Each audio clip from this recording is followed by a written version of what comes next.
Hello my dearest students, grooming star একাডেমির আরও একটি নতুন ক্লাসে তোমাদেরকে জানাই স্বাগত। তোমরা সবাই জানো আমি আমার এই চ্যানেলের মাধ্যমে তোমাদের জিআরবিটি বা অন্যান্য বিভিন্ন কম্পিটিটিভ এক্সামের জন্য ক্লাস করে থাকি। তো বিগত ক্লাসগুলোতে ইন্ডিয়ান জিকের উপর 4টি ক্লাস আমি নিয়েছি। আজকে হলো 5 নাম্বার ক্লাস এবং আজকের ক্লাসে খুবই গুরুত্বপূর্ণ কিছু কোশ্চেন নিয়ে এসেছি। তোমরা সবাই সম্পূর্ণ ভিডিওটি দেখবে, তাহলে সম্পূর্ণ জ্ঞান অর্জন করতে পারো। আর তার আগে বলে রাখি, যারা আজকে নতুন আমার চ্যানেলে, তোমরা এই চ্যানেলটিকে সাবস্ক্রাইব করে রেখো, যেন প্রত্যেক দিন তোমরা প্রতিটা ভিডিও খুব তাড়াতাড়ি পেয়ে যেতে পারো।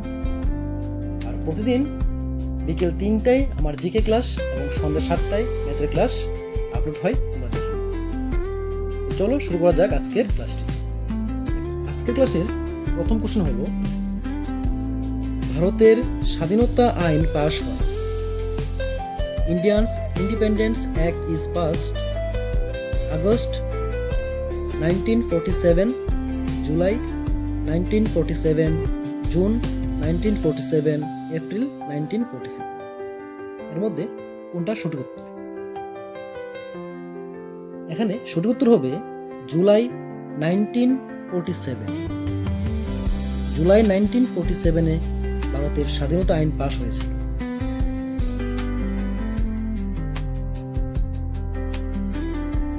Next, question number 2। Ramakrishna mission প্রতিষ্ঠা করেন। রামকৃষ্ণ মিশন এস্টাবলিশড, এখানে 4টি অপশন রয়েছে: শ্রী শ্রী রামকৃষ্ণ, অভেদানন্দ, স্বামী দয়ানন্দ, স্বামী বিবেকানন্দ। সঠিক উত্তর হবে রামকৃষ্ণ মিশন প্রতিষ্ঠা করেছিলেন Swami Vivekananda. Next, question number 3। Ain i Akbari ও আকবরনামা গ্রন্থের লেখক। Who is the author of Ain i Akbari and Akbarnama?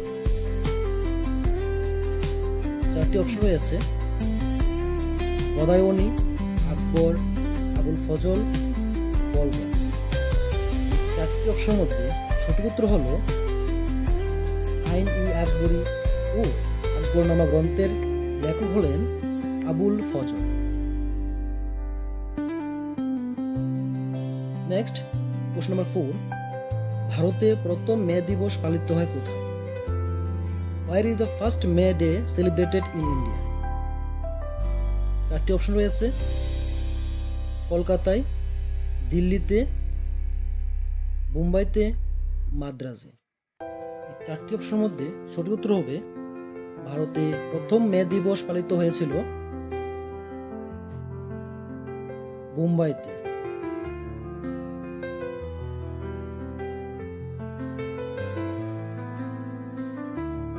Next, question number 5। Hindustan socialist republican army কে প্রতিষ্ঠা করেন? Who founded the Hindustan socialist republican army?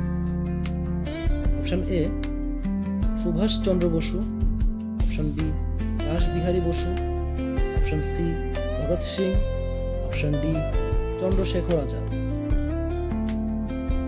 4টি অপশনের মধ্যে সঠিক উত্তর হবে যে হিন্দুস্তান সোশ্যালিস্ট রিপাবলিকান আর্মি প্রতিষ্ঠা করেছিলেন Chandrashekhar Azad.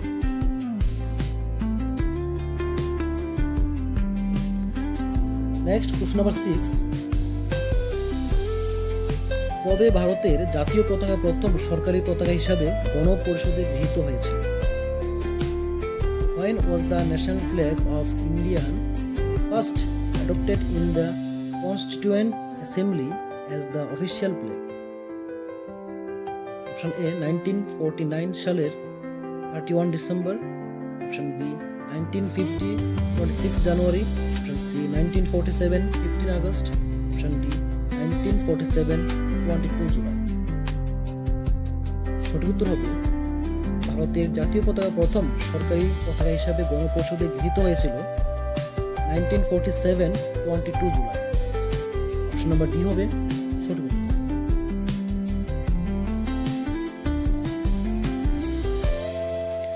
Next, question number 7। ভারতের বিপ্লববাদের জননী বলা হয়। India is called the mother of রিভলিউশনিজম?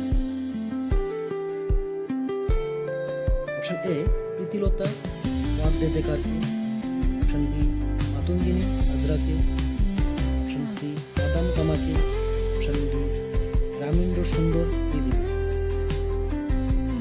সঠিক উত্তর হবে ভারতের বিপ্লববাদের জন্যই বলা হয় মাদাম কামা।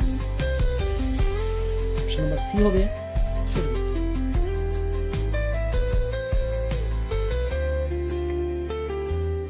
প্রশ্ন নাম্বার 8, মাস্টারদা নামে পরিচিত ছিলেন? was known as Masterda? Option A Dinesh Das, option B Jatin Das, option C Hemchandra, option D Surya Sen. এই চারটি অপশনের মধ্যে সঠিক উত্তর হবে মাস্টারদা হিসাবে পরিচিত ছিলেন option D Surya Sen.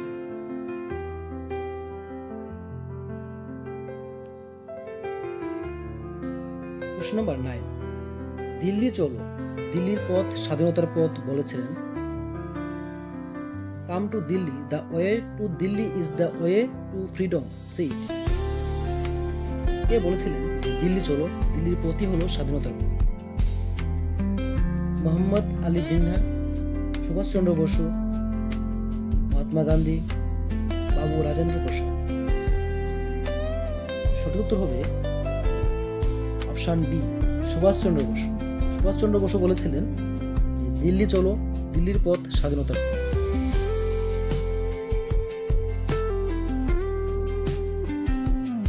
Next প্রশ্ন number 10, Calcutta school book society স্থাপিত হয়?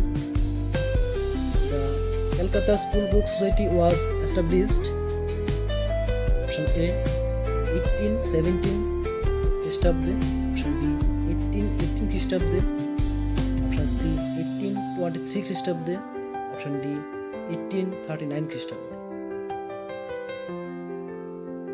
এখানে সঠিক উত্তর হবে ক্যালকাটা স্কুল বুক সোসাইটি স্থাপিত হয়েছিল 1817 খ্রিস্টাব্দে। অপশন নাম্বার এ হবে সঠিক উত্তর।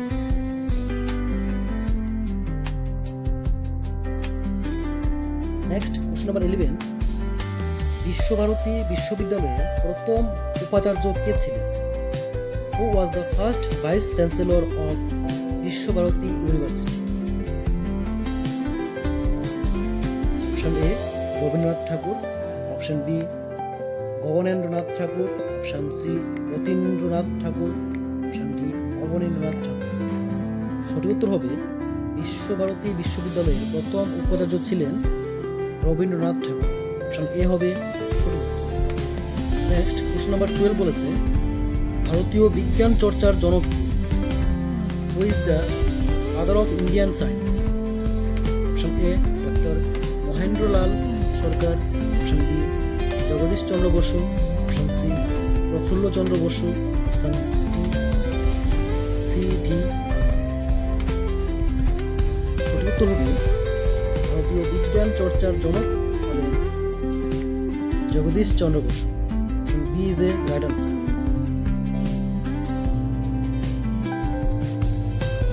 নেক্সট প্রশ্ন নাম্বার 13, শিখ ধর্মের প্রবর্তক? Who is the promoter of Sikhism? Sikh ধর্মের প্রবক্তা? Option A Gobind Singh, option B Ramdas, option C Nanak, option D Hargobind. সঠিক উত্তর হবে শিখ ধর্মের প্রবর্তক হলেন অপশন সি নানক। গুরু নানক হলেন শিখ ধর্মের প্রবর্তক। নেক্সট প্রশ্ন নাম্বার 14, রামচরিত কার রচনা? Who wrote Ramcharit? Option A Banabhatta, option B Kalidas, option C Sandhyakar Nandi, option D Tulsidas. সঠিক উত্তর হবে রামচরিত রচনা করেছিলেন Sandhyakar Nandi. Option C is a right answer.